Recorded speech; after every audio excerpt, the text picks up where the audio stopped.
Good morning बच्चों। अच्छा, पाठ में संस्कृत विषय में हम अध्ययन कर रहे हैं अष्टम पाठ संसार सागर से नायिका, अर्थात संसार सागर के नायक।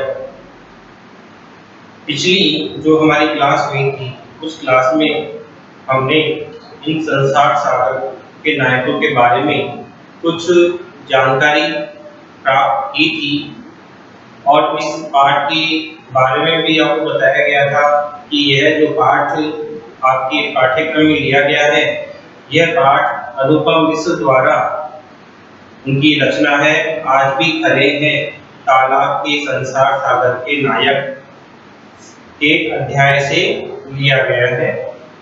इस अध्याय में तालाब बनाने वालों के बारे में बताया गया है और उनके जीवन के बारे में बताया गया है कि किस प्रकार से वो अपनी शिल्पकला, वास्तुकला से एक सुंदर तालाब इत्यादि का निर्माण वो कर लेते थे। पिछले क्लास में हमने ये पढ़ा था कि ये अपनी कला में बहुत ही निपुण होते हैं। इनके द्वारा बनाए गए तालाब आज भी हमारे देश में या हमारे राज्य में सुरक्षित है। ये सभी संसार सागर के नायक, इन्हें हम गजधर के नाम से जानते हैं। गजधर का अर्थ होता है गज को धारण करने वाला, अर्थात एक ऐसी लोहे की छड़ी है। एक गजधर जो होते हैं उनके पास एक लोहे की छड़ होती है, उसके द्वारा ये किसी भी तालाब, कुएं, बावड़ी की लंबाई, मोटाई, गहराई, ऊंचाई इत्यादि को नापते हैं और उन्हें लेकर ये चलते हैं।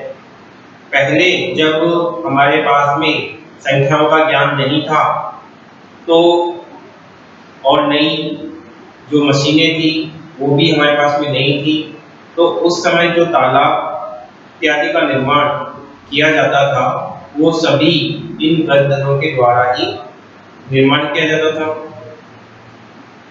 ये गजधर अर्थात तालाब का निर्माण करने वाले लोग अपनी कला और वास्तुकला के बहुत निपुण होते हैं। पानी के लिए जो मानव के द्वारा तालाब, बावड़ी इत्यादि का निर्माण किया जाता है, ये इन संसार सागर के नायक के द्वारा ही बनाया जाता है। और जिस प्रकार से ये अपनी कला के द्वारा ये तालाब इत्यादि का निर्माण करते थे, तो उसको निर्माण करने के लिए इनके पास एक छड़ी होती है। वो केवल इकाई, दहाई, सैकड़ा, हजार, ये तो इन संख्याओं से पहले तो कोई ज्ञान, पहले भी मापने की कोई चीज नहीं थी जिसके द्वारा गहराई, ऊंचाई मापी जाए। लेकिन नायक है तालाब बनाने वाले, ये अपने कार्यों के द्वारा तालाब, अपनी कला के द्वारा तालाबों का निर्माण ये करते थे। तो पिछली जो क्लास हुई थी उसमें हमने पढ़ा था कि ये जो इकाई, दहाई, सैकड़ा, हजार जो है वो पहले नहीं थे और पहले ही कोई ऐसी कोई मशीनें, कोई प्रणाली विकसित नहीं हुई थी जिनके द्वारा हम तालाबों का निर्माण कर सके। बस केवल ये गजधर ही थे जो आज विलुप्त होने की कगार पर है। क्यों होने की विलुप्त क्यों हो रहे? क्योंकि आज वर्तमान समय में नई नई मशीनरी आ गई है जिसके द्वारा कितनी भी ऊंचाई, गहराई या लंबाई, मोटाई को हम आसानी से नाप सकते हैं। तो जिसके कारण इनकी जाति के ऊपर बहुत ही संकट आ गया है और ये सभी अपनी कार्यों के द्वारा, अपनी कला के द्वारा, वास्तुकला के द्वारा तालाबों का निर्माण करते थे। और ये जो भी पहाड़, ये जो भी सागर या तालाब उत्पन्न हुए हैं ये अचानक नहीं है। इनमें एक जाति थी गजधर नाम से, उन जातियों का बहुत बड़ा हाथ है। पहले राजा महाराजाओं के समय ऐसा कुछ था नहीं जिसके द्वारा हम नाप सकते थे कि ये इतना गहरा है, ये इतना ऊंचा है, ये इतना मोटा है, इतना लंबा है। इसको नापने की छड़ के द्वारा ये इसको नापते थे, तालाबों को खोदते थे और अनेक तालाबों की रूप रचना करते थे। धीरे धीरे नई प्रविधियां, नई प्रणालियां आती गई और ये विलुप्त होने के कगार पर आ गए। आज वापिस लेखक ने इस पाठ के माध्यम से हमें उन गजधरों के बारे में बताने की चेष्टा की है जिनके हाथ में केवल एक लोहे की छड़ थी और उस छड़ के द्वारा ही वो तालाब की गहराई, लंबाई और चौड़ाई को वो नापते थे। तो ये हमने पिछले जो हमारा भाग हुआ था, पिछली जो हमारी क्लास हुई थी उसमें हमने ये सब पढ़ा था और इनके बारे में कुछ लोगों ने तो उनके मन में ये प्रयास भी नहीं आया कि पहले जब ये संख्याओं का ज्ञान नहीं था तो उस समय कैसे इन तालाबों को गहराई और उनकी ऊंचाई नापते थे। ऐसा हमारे मन में आज तक कभी भी नहीं आया। लेखक ने अपनी इस पाठ के अंदर इस बात को रखी है, इस बात को रखते हैं कि पहले भी तालाब वगैरह का निर्माण किया जाता था, लेकिन पहले ये संख्याओं का ज्ञान नहीं था। इकाई, ढाई, संख्या ये सब शून्य के द्वारा बनाई गई है। एक संख्या के आगे जितने शून्य लगाते जाओगे तो संख्या उतनी बढ़ती जाएगी। तो उसी प्रकार लेखक कहता है कि पहले ये सब नहीं था और उनके बारे में किसी को पता भी नहीं था कि पिछली जो तालाबों का निर्माण हुआ वो किस प्रकार हुआ है। नई प्रणाली आ गई है। अब वर्तमान समय में हम के द्वारा इन तालाबों को नापते हैं। पहले ये बहुत ही प्रसिद्ध रहते थे और जिस देश में तालाबों का निर्माण करते थे उसी देश में ये रहते थे। तो इस प्रकार से ये पिछला भाग में पढ़ा था और उसके आगे का जो भाग है उसके बारे में हम अध्ययन कर रहे हैं। गजधर इति सुंदर शब्द कड़ाल निर्माण तरणी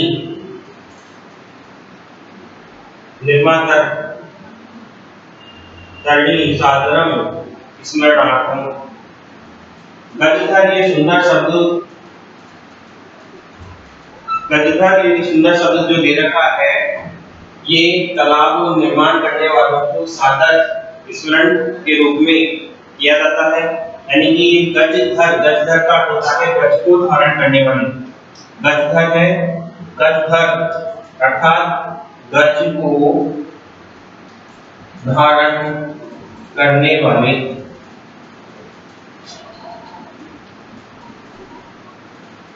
गज को धारण करने वाले गजधर कहलाते हैं। और गज के अंदर क्या क्या होता है? लंबाई, चौड़ाई, ऊंचाई,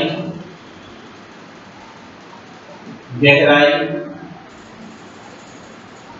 इत्यादि जो शब्द है नापने की, लंबाई, चौड़ाई, ऊंचाई, गहराई, इनको गजधर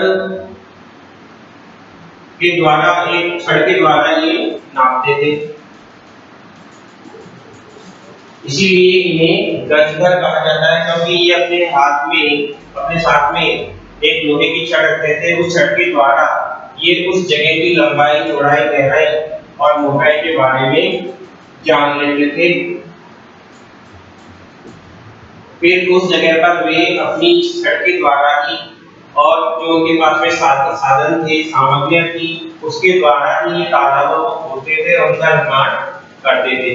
तो कहा गया कि गजधर ये बहुत सुंदर शब्द है। तालाब बनाने वालों को सादर स्मरण के अर्थ में, यानी कि जो तालाबों का निर्माण करते हैं उनको स्मरण कराने के अर्थ में गजधर इस शब्द का प्रयोग किया गया है। यानी कि गजधर का मतलब जो गज को धारण करते हैं, एक ऐसी लोहे की छड़ होती है जिसके द्वारा वो उस जगह की लंबाई, चौड़ाई, गहराई, मोटाई के बारे में जानते हैं। इसीलिए इन्हें गजघर बहुत ही सुंदर सा नाम दिया गया है। इन ताला बनाने वालों को आदर पूर्वक इनको याद किया जाता है। राजस्थानस्य केषुचित् भागेषु शब्दोऽयम् अद्यापि प्रचलितः। राजस्थानस्य राजस्थान की, अब इसमें राजस्थान शब्द है, कौन सा शब्द है? राजस्थान, और षष्ठी विभक्ति है और एक वचन। तो राजस्थान से स्टार्ट हो गया के, राजस्थान के। राजस्थान से केषुचित् भागेषु, कुछ भागों में, भागेषु में भाग शब्द है, सप्तमी विभक्ति है, बहुवचन है। राजस्थान के कुछ भागों में शब्दों अयम, हम इसका विच्छेद करेंगे तो क्या होगा? शब्द प्लस अयम, शब्द है प्लस अयम शब्द मिलेगा।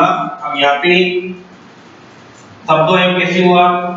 विसर्ग के स्थान पर क्या हो जाता है? उ, ए प्लस उ बराबर क्या हो जाएगा? ओ, और बाद वाले ए को क्या हो जाएगा?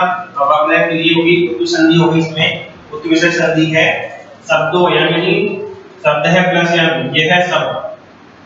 अद्यापि, अद्य प्लस अपि, अद्य प्लस अपि, अद्य मतलब आज, अपि मतलब भी, आज भी प्रचलित, चल रहा है, प्रचलित है।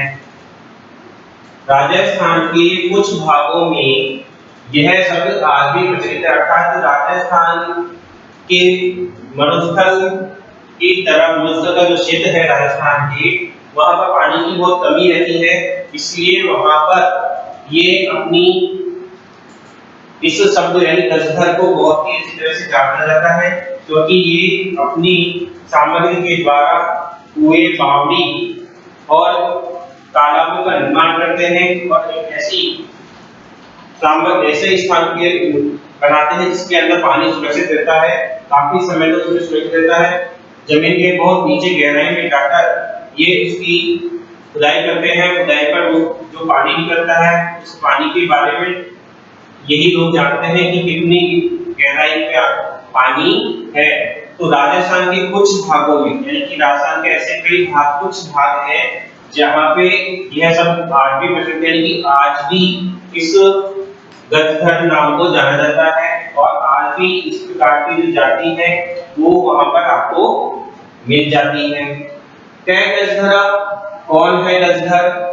क्या मतलब कौन? गजघर मतलब कौन है? गजघर यम गज परिमाणम धारयति, जो गज का परिमाण धारण करता है, स गजधर। अर्थात ये मतलब जो गज परिमाण में गज का परिमाण, गज की नाप को धारण करता है वह गजधर कहलाता है। गज की नाप को धारण करने वाले को गजधर कहा गया है।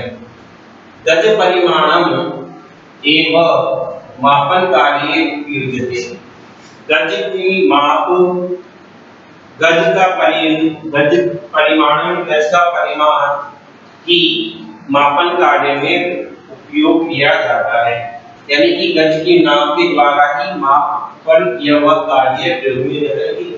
किसी भी चीज को नापने के लिए या मापने के लिए गज को, गज का परिणाम की के द्वारा ही नापा जाता है। जैसे एक गज, दो गज, इस प्रकार से नापते हैं और उसका उपयोग किया जाता है।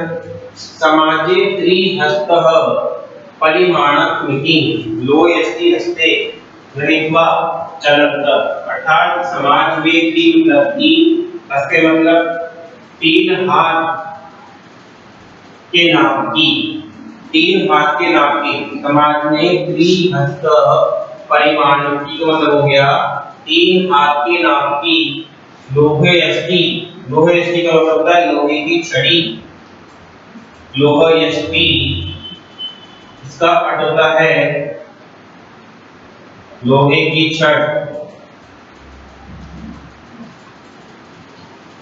समाज में तीन हाथ के नाप की लोहे की छड़, हस्ते हाथ में, हस्त यहाँ पे हस्त शब्द है और सप्तमी विभक्ति है, एक वचन है।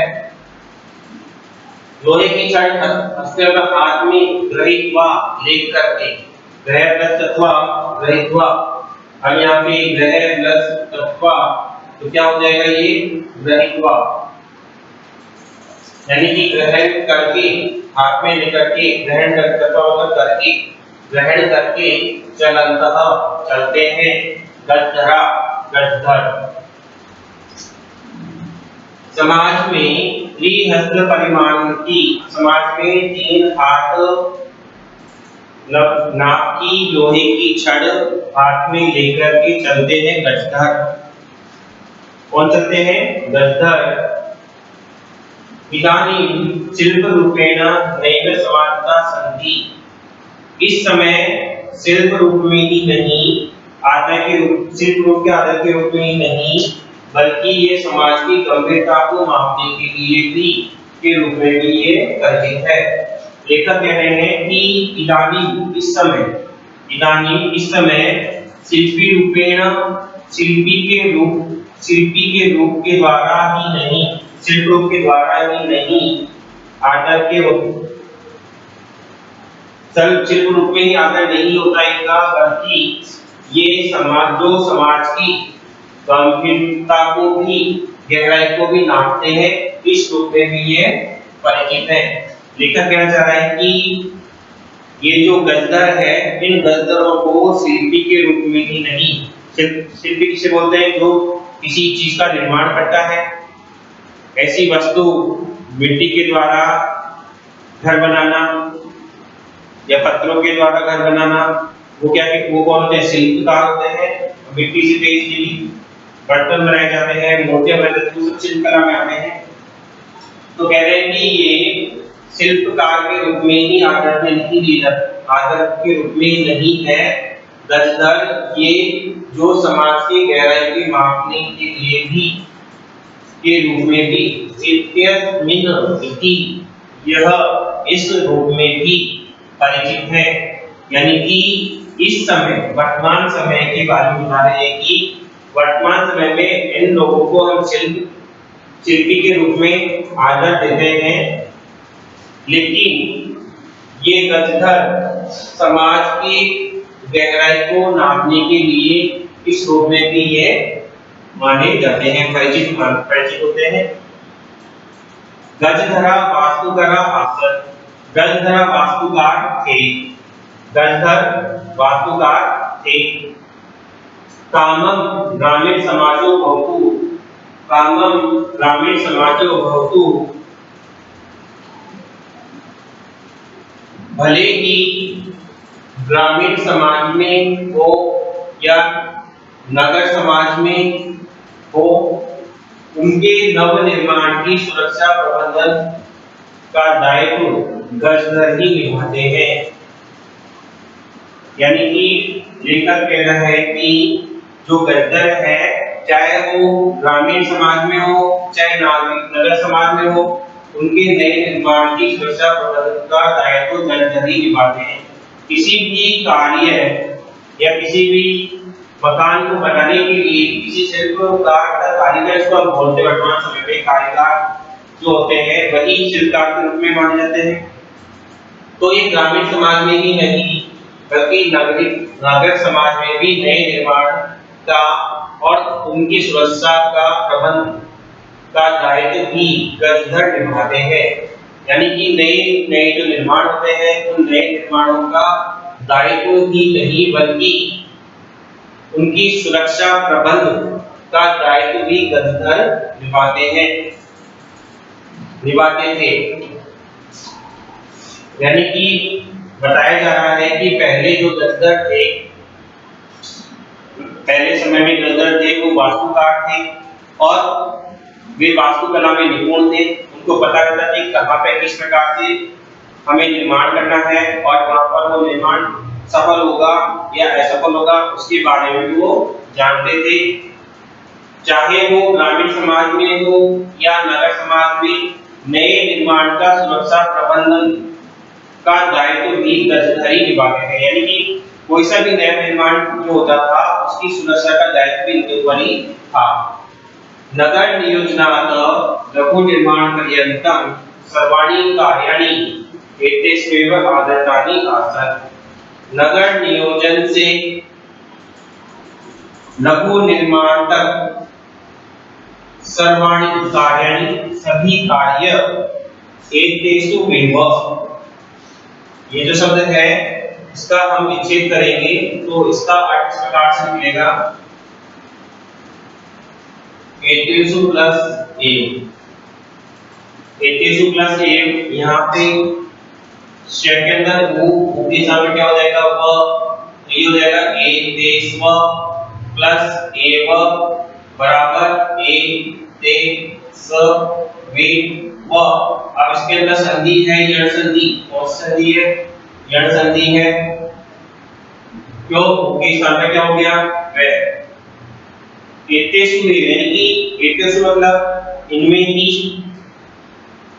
इन पर ही आधारितानि आधारित है।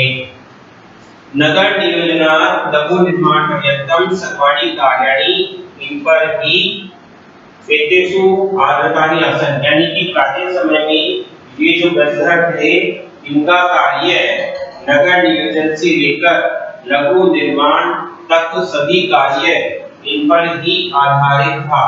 यानी कि जितने भी नए नए निर्माण होते थे उन सभी का निर्माण इन ग्रंथघरों के द्वारा किया जाता था। क्योंकि उस समय हमारे पास नापने के लिए कुछ ऐसी मशीन नहीं थी, तो ये अपनी छड़ के द्वारा ही नापकर निर्माण करते थे। और वर्तमान समय में तो बहुत सारी ऐसी मशीनरी आ गई हैं जिनके द्वारा हम किसी भी चीज को नाप सकते हैं, माप सकते हैं। तो कह रहे हैं कि नगर नियोजन से लेकर लघु निर्माण तक सभी कार्य इन पर ही आधारित थे। ते योजना प्रस्तुवन्ति स्म, वे सभी योजना प्रस्तुत करते थे। भावी वयम् आकलयन्ति स्म, उपकरण धारा संग्रहणति स्म। आने वाले समय का आकलन भी ये अच्छी तरह से कर लेते थे। अनुमान कर लेते, आने वाले समय का अनुमान भी अच्छी तरह से कर लेते थे और उसी के आधार पर साधन सामग्री को संग्रहित करते थे। यानी कि ये इतने निपुण थे कि आगे ये अपना अनुमान लगा लेते थे कि किस प्रकार से हमें आगे बढ़ना है, किस प्रकार से इसका निर्माण करना है, इसका आकलन ये पहले ही कर लेते थे। तो उसी के आधार पर ये उपकरणों को संग्रहित करते थे, यानी कि उपकरणों को एकत्रित करते थे। प्रतिदाने ते न तद याचन्ते, बदले में वे सभी कुछ भी नहीं मांगते थे। यानी कि जो वे कार्य करते थे उसके बदले में वो कुछ नहीं मांगते थे। यद दातुं तेषां, जो देने के लिए उनके स्वामी असमर्थ हो तो कार्य समाप्ति पर वेतन के अतिरिक्त ग्रंथरेभ्य समानापि प्रदीयन्ते। अर्थात जो यद की दातुं देने के लिए उनके स्वामी असमर्थ होने चाहिए तो कार्य समाप्ति पर वेतन के अतिरिक्त ग्रंथरों को सम्मान भी दिया जाता था। यानी कि ये अपने कार्य करते थे और उस कार्य के बदले में, प्रतिदान के बदले में वे सभी नए तद याचन्ते, उनसे कुछ नहीं मांगते थे। जो कि देने के लिए उनके स्वामी असमर्थ हो तो कार्य समाप्ति पर वेतन के अतिरिक्त ग्रंथरों के लिए सम्मान भी दिया जाता था। नमः एकादशेभ्यः शिल्पिभ्यः, ऐसे सभी शिल्पियों को नमस्कार है। ऐसे सभी शिल्पियों को नमस्कार है।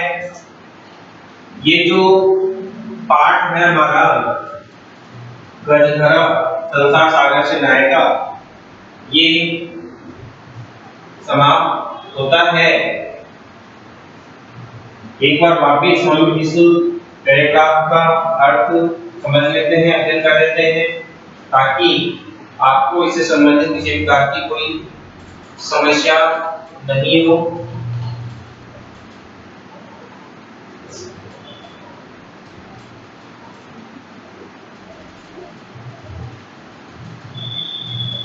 इस पाठ में कई ऐसे शब्द रूप धातु रूप और संधि के पद भी आएंगे, आप उनको भी ध्यान से पढ़ें और उनका भी अध्ययन करें, तो आपको यह पाठ अच्छी तरह से समझ में आ जाएगा। गजधर इति सुंदर शब्द। गजधर यह बहुत ही सुंदर शब्द है। तड़ाग निर्माताणी सागरम स्वर्णातम तालाब बनाने वालों के लिए आदर पूर्वक इसका स्मरण किया जाता है। तड़ाग निर्माताणी का मतलब होता है तालाब बनाने वालों, निर्माताणी। गजधर यह सुंदर शब्द तालाब बनाने वालों या तालाब का निर्माण करने वालों के लिए आदर पूर्वक स्मरण किया जाता है, यानी कि जो भी तालाब का निर्माण करते हैं उन तालाब निर्माण करने वालों को आदर के रूप में उन्हें गजधर कहा जाता है। और गजधर का तात्पर्य है गज को धारण करने वाले व्यक्ति। राजस्थान से केशुचित भागीसु शब्दोयम अध्यापि प्रचलति। राजस्थान के कुछ भागों में यह शब्द अध्यापी प्रचलित आज भी प्रचलित है। क्या गजधर यह गज परिणाम आदि से गजधर कौन है? जो गज की नाम को धारण करते हैं वो गजधर कहलाते हैं।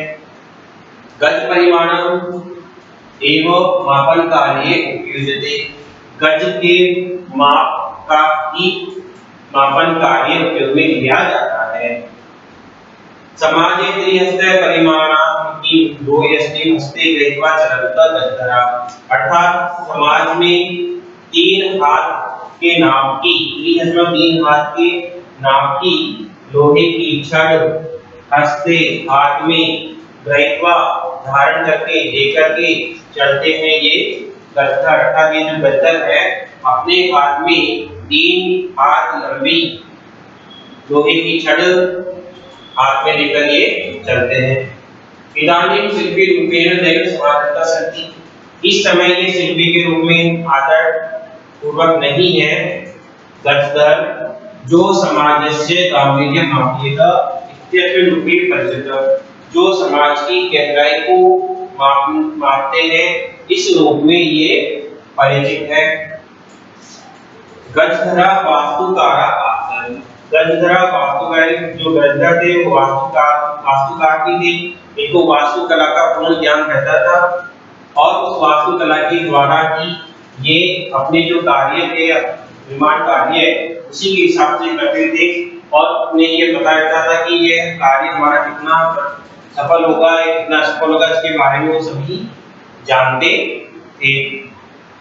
कामम ग्रामीण समाजो भवतु नागर समाजो वा तस्य नव निर्माणस्य सुरक्षा प्रबंधनस्य च दायित्वं गजधरा निवारयन्ति। कामम मतलब चाहे ग्रामीण समाजो, यानी ग्रामीण समाज में हो, चाहे ग्रामीण समाज में हो, नागर समाज नागरिक समाज में हो, उनके नव निर्माण की सुरक्षा का प्रबंधन का दायित्व गजधरा गजधर निभाते थे। यानी कि चाहे गांव के ग्रामीण समाज का कार्य हो, चाहे नगर समाज का, नागरिक समाज का कार्य हो, उसके नए निर्माण की सुरक्षा का प्रबंधन का दायित्व भी गजधर पूर्ण रूप से निभाते थे। नगर नियोजनात् लघु निर्माण पर्यंतम सर्वाणि कार्याणि एतेष्वेव आगतानि आसन्। अर्थात नगर नियोजन से लघु निर्माण पर्यंतम छोटे निर्माण तक, यानी कि नगर के नियोजन से लेकर छोटे छोटे निर्माण तक सर्वाणि कार्याणि सभी कार्य इन पर ही आधारित थे। एतेषु प्लस इन पर ही आधारित थे। यानी कि नगर नियोजन में जो भी कार्य थे वो यही पूरे करते थे। ते योजना प्रस्तुवन्ति स्म, वे सभी योजना प्रस्तुत करते थे। भावी व्ययम आकलयन्ति स्म, और आने वाले समय का अनुमान भी वे लगा लेते थे। उपकरण धारण, और उसी प्रकार से ये सामग्री को एकत्रित करते थे, यानी कि निर्माण संबंधी जो कार्य होती है उस निर्माण संबंधी जो भी सामग्री होती है उन निर्माण संबंधी सामग्री को ये एकत्रित करते थे। प्रतिदानी के लिए तक याद इसमें और परिणाम में भी सभी कुछ भी नहीं मानते थे। यह धातु यद धातु तेषां स्वामिनः असमर्था भवेयुः, जिसको देने के लिए उनके स्वामी असमर्थ हो, यानी कि जो उनके लिए देने के लिए असमर्थ, उनके कार्य देने के लिए असमर्थ है, तो कार्य समाप्ति पर वेतन के अतिरिक्त गजद्रव्य समानपि प्रदीयते स्म, गजद्रव्यों को सम्मान भी दिया जाता था। नमः एतादृशेभ्यः शिल्पिभ्यः, इन सभी शिल्पीकारों को नमस्कार है। इस प्रकार से आज का ये जो हमारा पाठ था संसार सागर से नायिका, ये समाप्त होता है। इस पाठ से संबंधित किसी भी प्रकार की कोई जानकारी या कुछ आपको समझ में नहीं आ रहा है, इससे संबंधित आपको कुछ पूछना है तो आप मुझसे संपर्क कर सकते हैं, आप मुझे बता सकते हैं। आपकी समस्या या आपके जो भी प्रश्न होंगे उनका समाधान हम अवश्य करेंगे। आप इसका अध्ययन करें और इस पाठ में जो भी व्याकरण संबंधी शब्द आए हैं उन व्याकरण संबंधी शब्दों को भी अच्छी तरह से ध्यान में रखें। धन्यवाद।